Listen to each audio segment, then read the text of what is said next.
This is Extra Points. I'm Guerin Emig, along with my friend and colleague Bill Haisten. We do this every week on the Tulsa World channel. We ask you to read our columns more than anything, whether online or out of the printed version.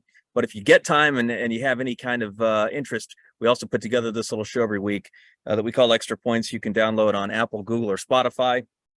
And we'll try to do our best to entertain you. And speaking of entertaining, Bill, I'm still thinking about not so much the college weekend, although there were some things that caught my interest on Saturday in terms of football. I'm still thinking about what Jinx did to Bixby at Lee Snyder Field last I guess Thursday night. Something you and I talked about on this show last week. My question to you, which feels kind of foolish now, is can Jinx do better than Booker T. Washington did the last time Bixby was put on ESPN and make a game of it? They did more than make a game of it. I got a sense that you thought the Trojans could make it interesting. Did you? But this had to surprise even you in terms of the actual final product. Well, there were about I don't know, I never got a number on the attendance, but it was literally every square inch that could have been occupied by a person the other night was, and nobody in that, except maybe the Jinx players and coaches, because they always say we weren't surprised, we expected that. Sure. Everybody else was surprised. Not that Jinx won ultimately, but that Jinx so physically made a statement early in the game. Think about Guerin. Think about Bixby's first two possessions: punt, 3-and-out, punt. Yep. But he does that to Bixby. Right.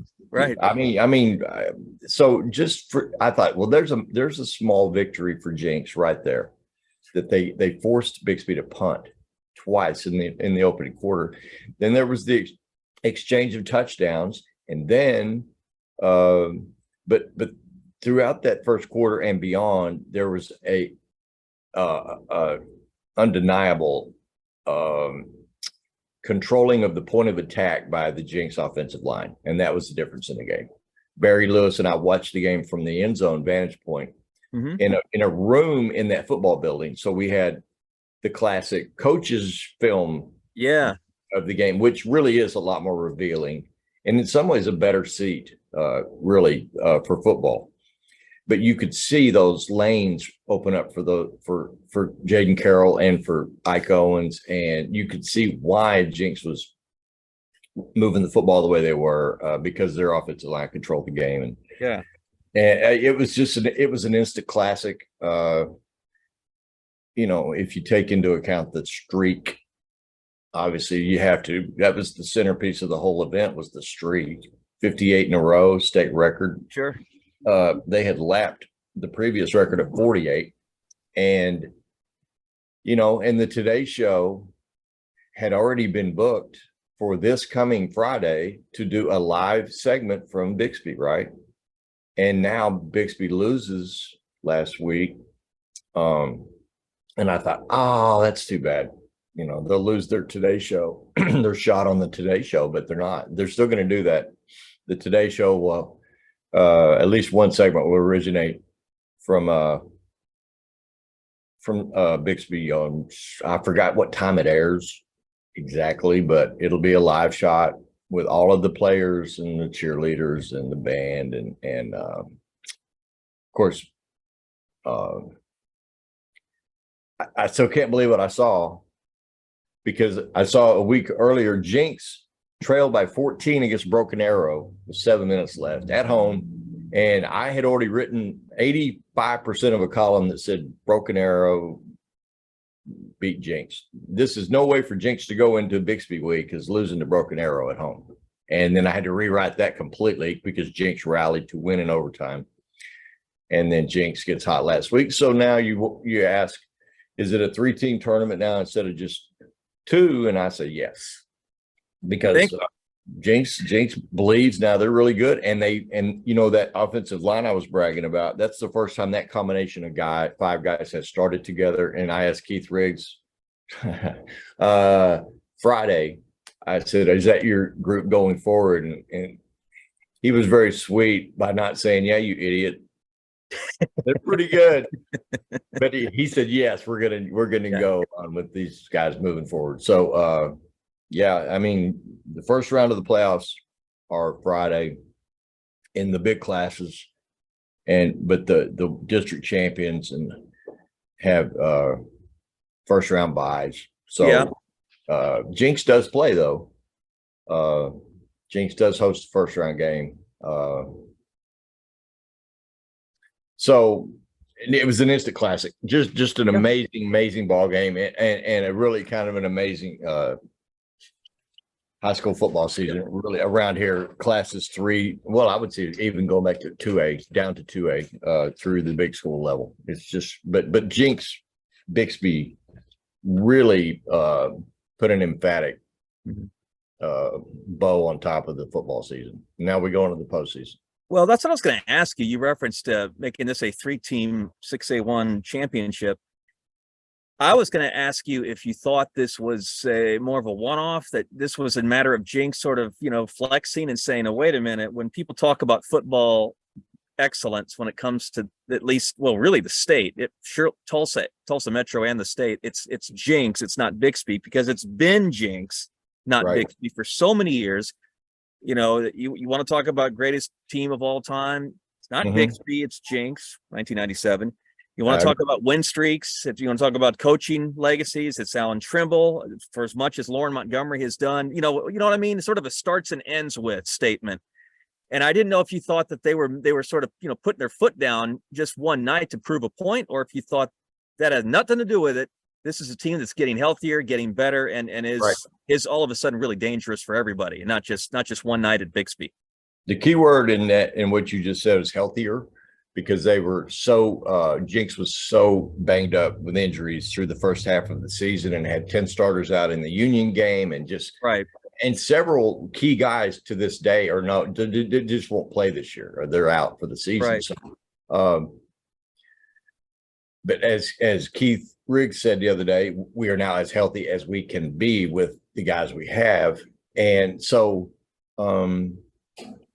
yeah, I'm sure there was a sense on the bus ride over there that, we're Jinx and let's go over there and make a statement. But I just, more than anything, a big game coincided with Jinx being healthier than it had been all year.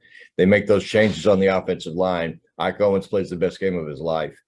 Really had a great game. Jaden Carroll, great game. And then, ultimately, but I was so impressed too that Bixby got behind the way it didn't quit, battled back. Right. And then you have a battle of onside kicks late in the game. High drama. Each of those kicks, those onside kicks, available for the taking for a split. doubt. Bixby falls. I'm sorry. Jinx falls on both those kicks, and then the right guard. I should get his name on the podcast, because he might have made the play of the game when there was a fumble at the 1, and that also was an anybody's ball kind of a situation. And I thought a Bixby kid was just about to pounce on it, and the right guard, I believe he's the right guard, Gavin Kirby, of Jinx, fell on that football and made a great athletic play to do it. So they sustained possession at the 1. Next play, Jalen Stanford punches it in for a touchdown that made it a 2-score, a 2-possession game or 2-score game. And that's such a massive play by a big man, though, and a great athletic play by a big man. So it was like Denver Johnson, former TU offensive line. Yeah, Denver Johnson. He Facebooked about it, and he said, this was an amazing platform and an amazing evening for Oklahoma and Tulsa high school football, and obviously for Jinx and Bixby. He's right. I mean, it was because most of those games, for whatever reason, most of those primetime high school games ESPN has presented lately, they've been blowouts. Yeah, they've involved high profile brand names, but the games have been like duds, like Denton Ryan blowing out Allen a few weeks ago, and this was classic competitive, high stakes football with a great storyline on the with the win streak, and pretty shocking outcome. But yeah, I think it's a union in no particular order. Union, Bixby, Jinx, are any one of those three. For different reasons you have to look at. Like, I kind of side with Barry Lewis when he says I've still got to kind of lean toward Bixby as my favorite. The Union's unbeaten, and they got weapons all over the place. Mm-hmm. And beat Jinx by 35 in September. Yeah. And then now all of a sudden, Jinx is healthy. Ike Owens is playing better than he's ever played. And they have the belief that they can win it all. And I talked this morning with Bill Blankenship at Owasso. Does anybody really want to have to face that guy? And an increasingly confident Owasso team, I would throw them in as the probably distant fourth to keep an eye on. But I mean, they got hot in the second half of the season. And this is Friday night is Bill Blankenship's 70th high school football playoff game. So nobody else on the bracket can match that kind of experience. So it's got to have value, and we'll see. Who's in Bixby's bracket? Who's in their half of the draw? You know, off the top of your head? It would be a semifinal rematch with Jinx. Okay, so they play Jinx in the semis.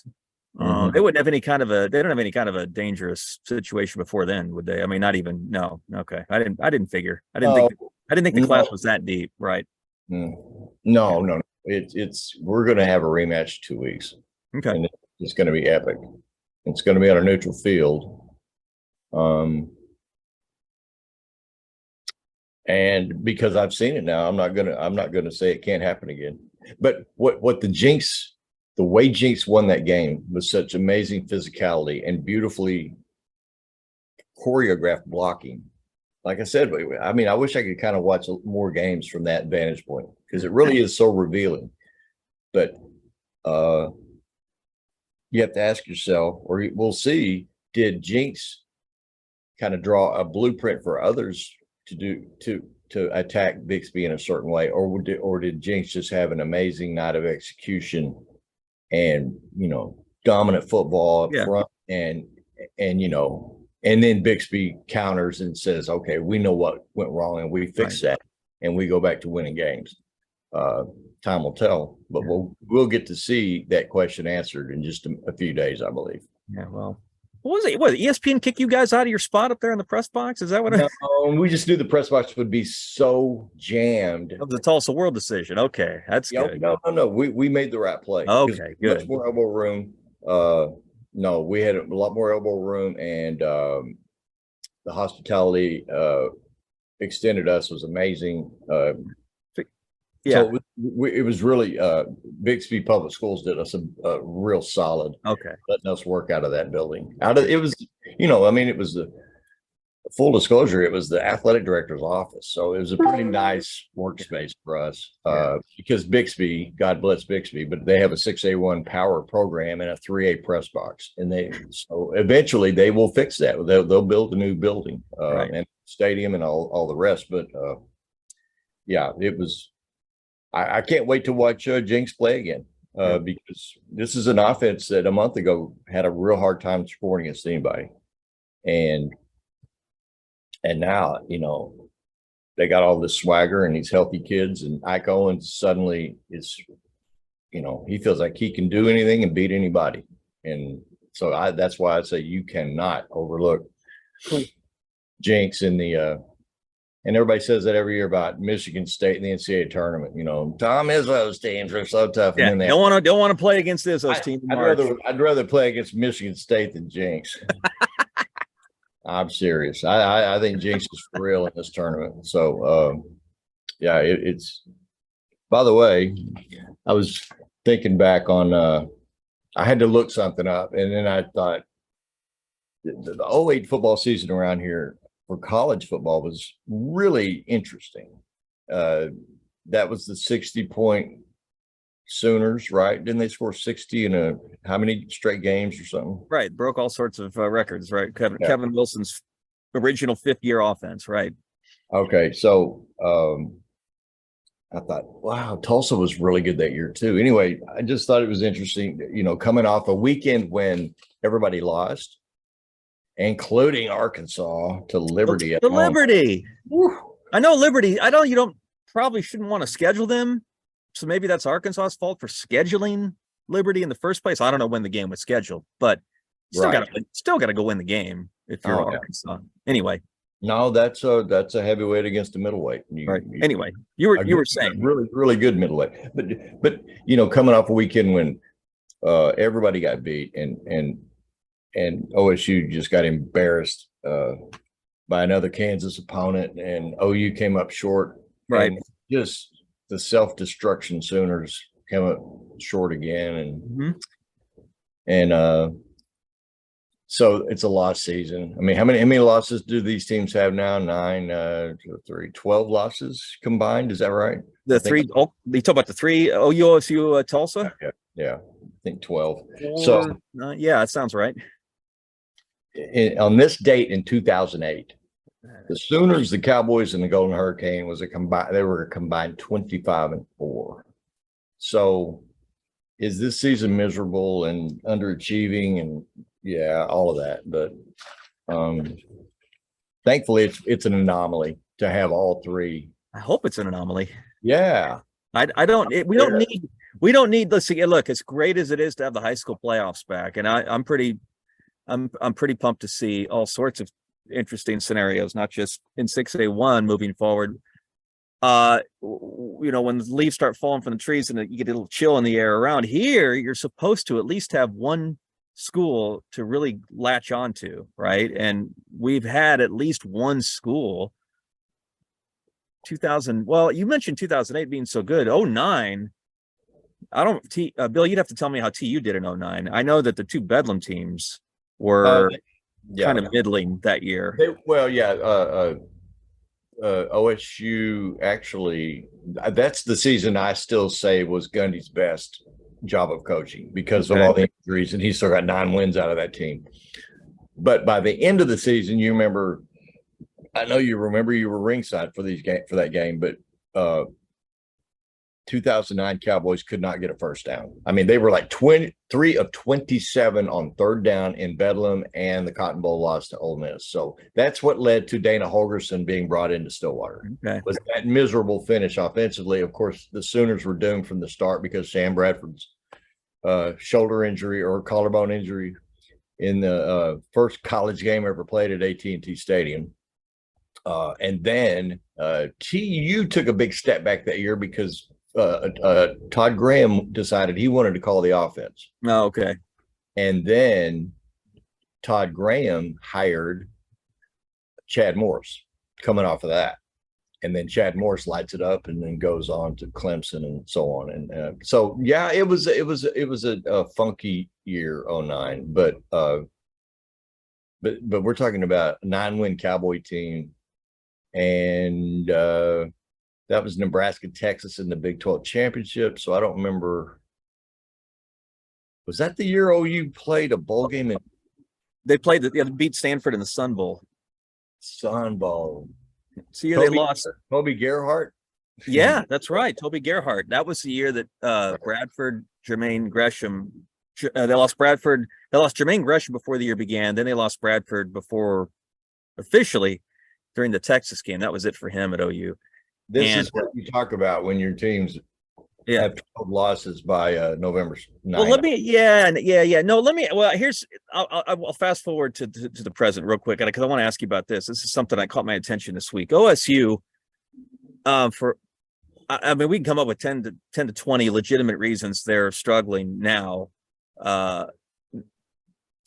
especially compared to how they looked in beating Baylor and taking that big lead at TCU once upon a time. And it almost feels like once upon a time after the last 2 weeks in particular. But you know what? It's interesting, Bill. I was, just to catch an idea what the fan reaction was, I popped on the message boards. I don't believe me. I don't stay. I just lurk. I lurk long enough to see what if nothing else, see what are the threads called. You peek. Because you get on there, you spend more than 15 minutes on there, you got to go take a shower. After that, but I did want to see how the fans were taking the Kansas loss, and then I listened to a little bit of a sports talk show on my way to Gundy's press conference Monday morning, and boy, it sounded familiar. I've covered OU forever, and I'm used to that kind of reaction from a bad stretch of football from the Sooner fan base. I was a little bit surprised, mildly, that given what OSU did a year ago and given what OSU had done, despite all of the issues this season, that what fans were coming down hard on Mike Gundy. Yeah. And I don't know if that's a result of, little bit of a spoiled element now because Gundy's introduced more success to him, or if that's still Gundy being a lightning rod for so many of the base. And I thought I'd see what you thought of that. The like the text messaging, I still correspond with a lot of the people I who would reach out to me in the years when I was on that beat. And I know several of the OSU people I correspond with are really upset that Mike Gundy found himself in the position to be that inexperienced behind Spencer Sanders, and then yet was continuing to have Spencer Sanders out in space and exposed to big collision plays and risking life and limb out there running around when but it's just there's so many variables that have hurt OSU this year, including there had to be a step back, whether it's a baby step or a big one defensively, because you can't lose best ever in the program kind of talent collectively, at least in the conversation at linebacker, in the back end of the defense, right, and have it not affect you. Not to mention to lose the guy who tied it all together in Coach Knowles. And so it was inevitable that there would be a step back there, but man, to be in a position where you have a running quarterback who has never finished any previous season fully intact, and by that I mean he hasn't played every game of any previous season, right? And then you have to go on the road with kids who've never taken a meaningful major college snap, and it's just a dangerous way to do business. So. Yeah, I mean, Mike, I can see where they would be upset. I mean, that you should be more veteran at your backup quarterback position. You got to do something in the portal to make sure that's the case. And that's just the way. That is a critical staple now of roster management. Is to.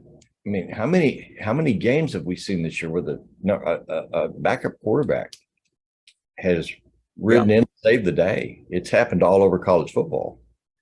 And I think you and I even alluded to this last week, but technically TCU has gotten into inside the playoff ropes, right, with a backup quarterback. Yep. Max Duggan did not start the season as the number one quarterback. So, I mean, was Mike Gundy the toast of Payne County a few months ago? No question. Was he the toast of Payne County a month ago? Yeah, he still was. But when these fans are watching at home a game from Lawrence, Kansas, and OSU finally punches in a touchdown, and there's a graphic that Fox rolled on the screen, and it says OSU's first points in 83 game minutes. And you just played K-State and Kansas, both good teams, and I'm thrilled to see KU get bowl eligible. It would have been sickening had they not with this team. So I'm so happy for Kansas and Lappold, but 83 game minutes.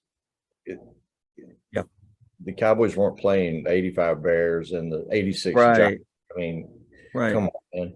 83 game minutes without a point. So.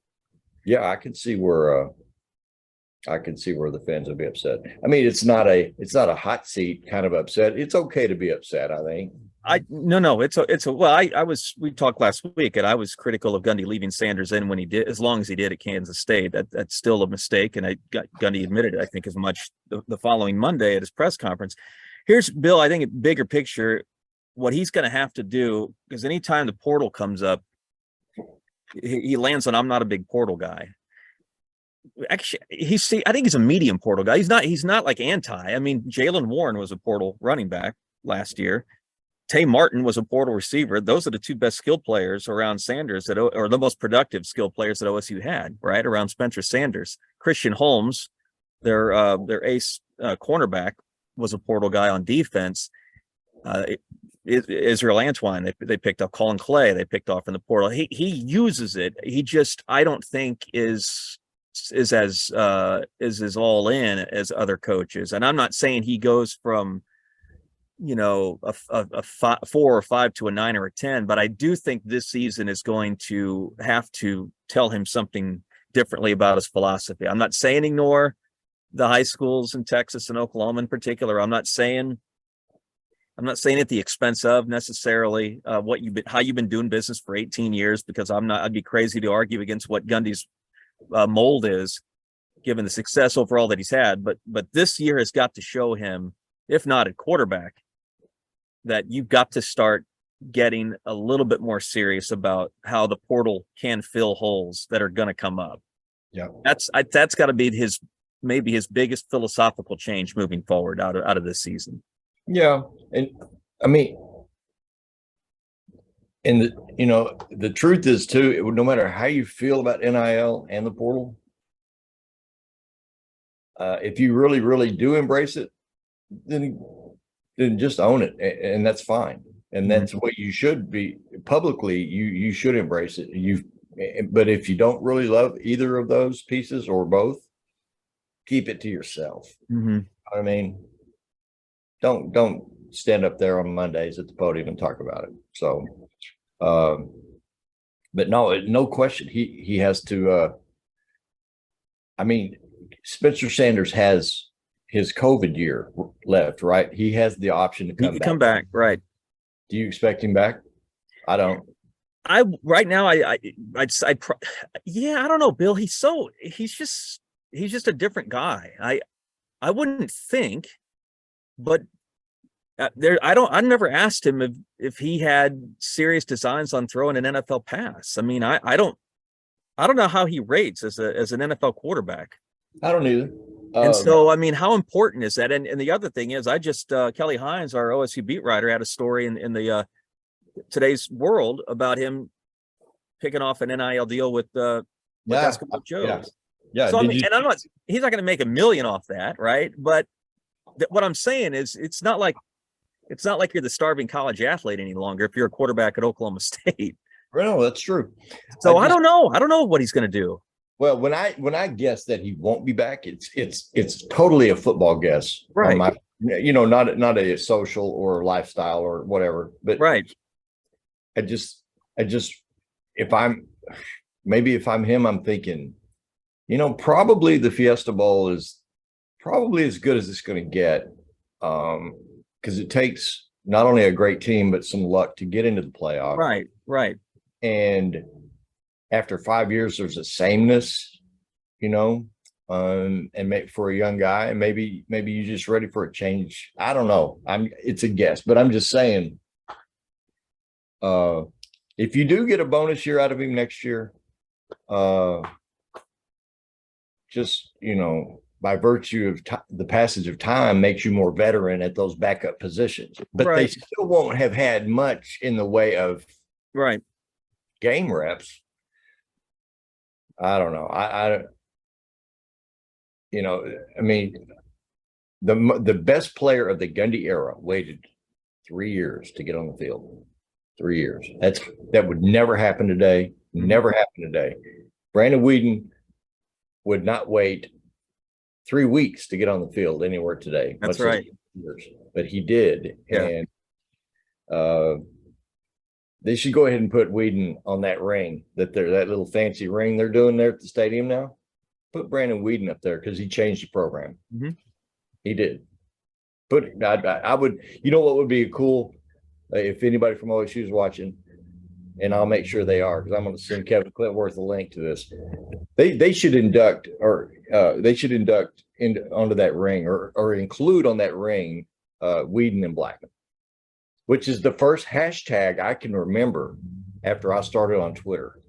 Was it W, the numeral 2B, hashtag W? I think Weeden to Blackman was the first hashtag I was ever aware of. Yeah. That wasn't specifically an OK State or a Sooner. Yeah, right. I mean?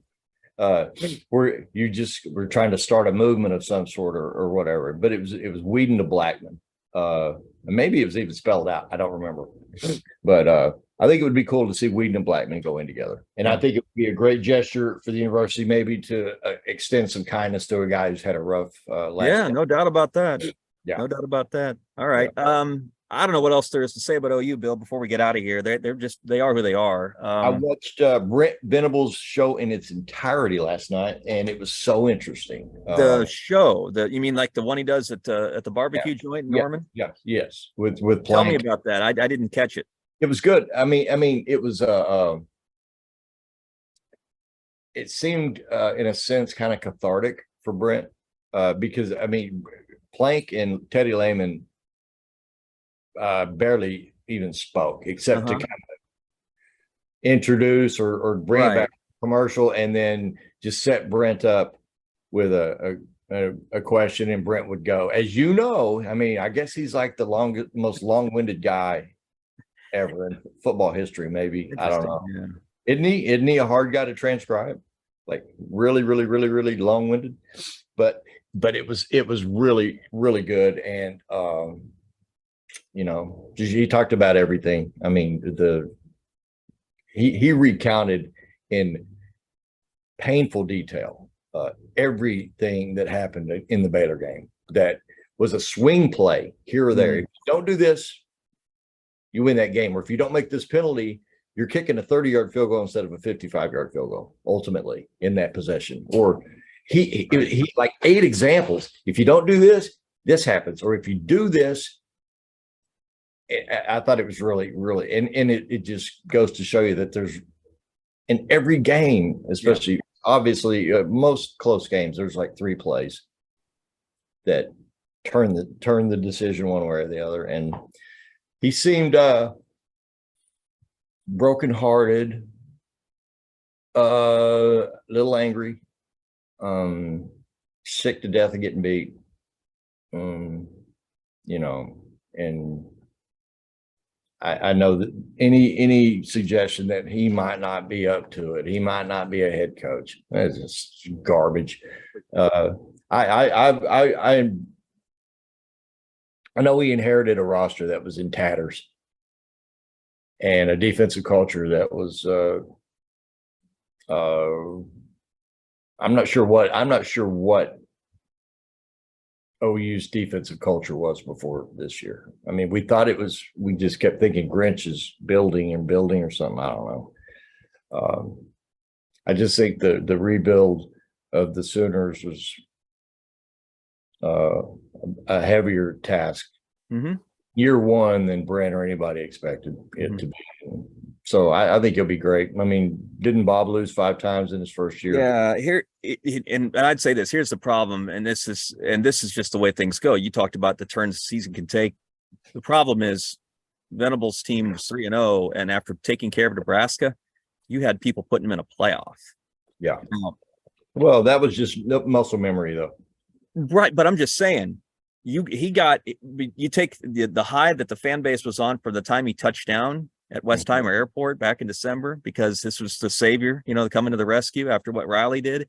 You take all of the goodwill and all of the good vibes that built up over 9 months, combined with a team that ragdolled Nebraska and Lincoln and had the look of a contender, national contender, and Brent Venables had the look of a miracle worker on defense, because the defense was doing things that hadn't been done since Brent was here the last time, right, when he was coordinator. So he is, ironically, a victim of his own hype and his own success, and that's unfair.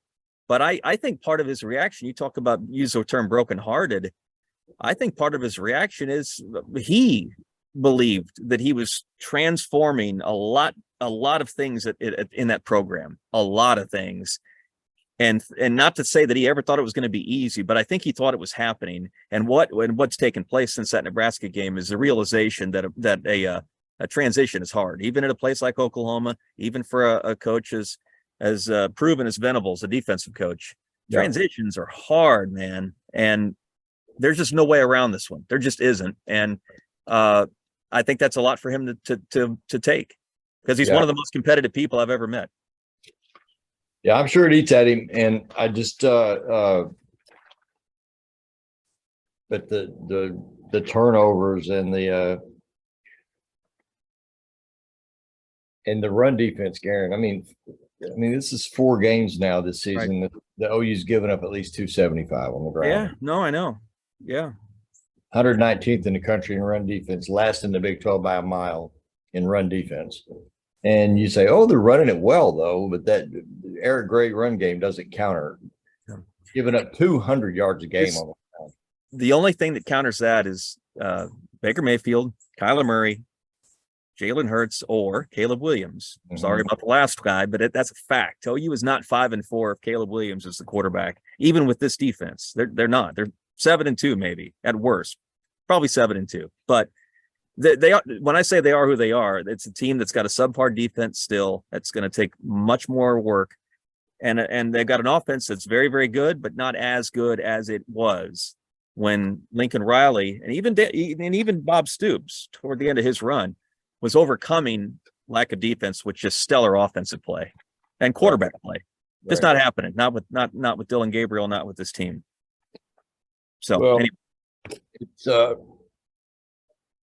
no, I mean it's unfortunate that the all 3 teams in the state are and I got to say, I mean, I thought when OSU was still winning games as deep into the schedule as they were, I kept thinking, man, they're doing this in mirrors, because I know they're not that good up front. I know that they don't really have classic Oklahoma State backfield talent, and I know what they lost on defense.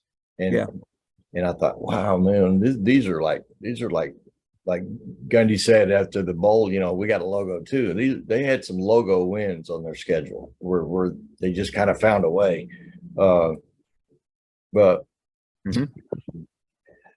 the damnedest mystery to me of all ongoing or recurring situations in Oklahoma sports is why or how Oklahoma State has not been able to get a handle on its offensive line.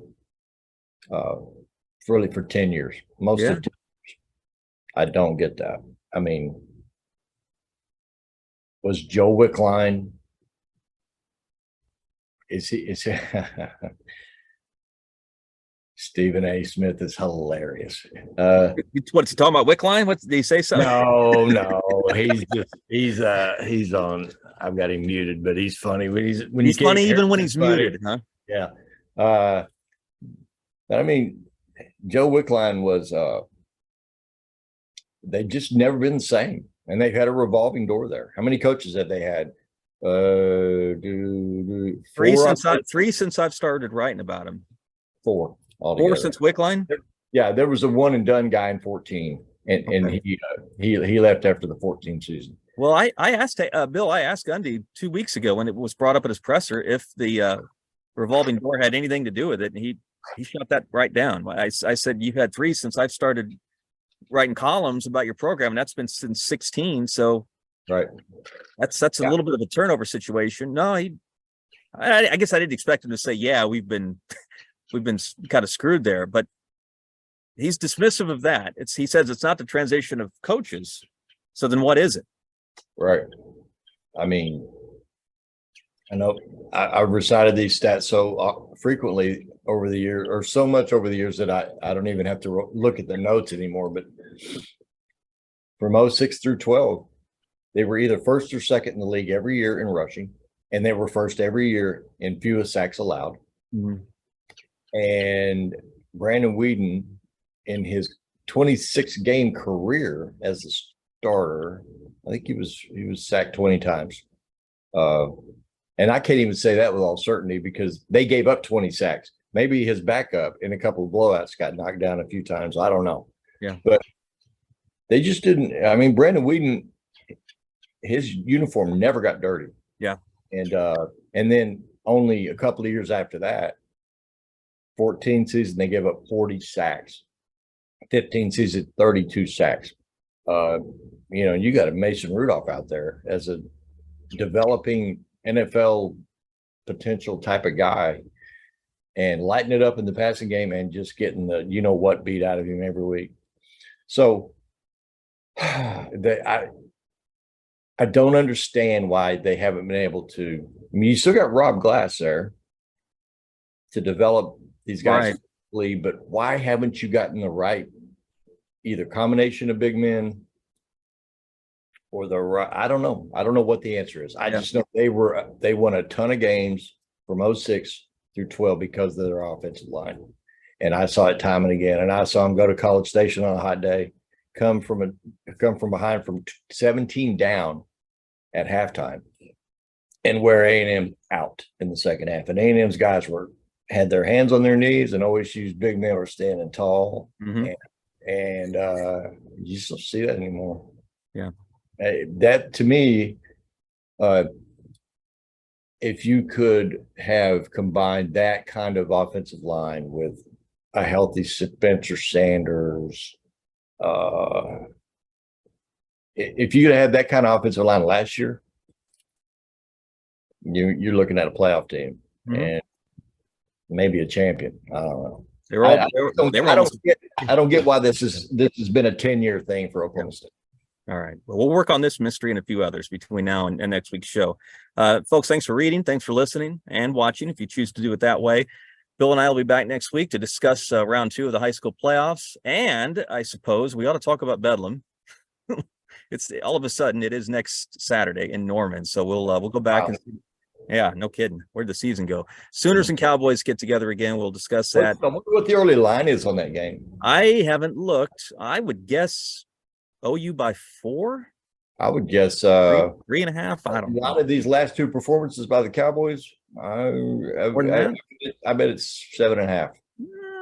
I bet you. Vegas isn't too high on OU either. I think they're just a field goal favorite at West Virginia this weekend. So I don't know. But yeah, we'll see. I went on record weeks ago saying that OU's best game of the year this year will be Bedlam.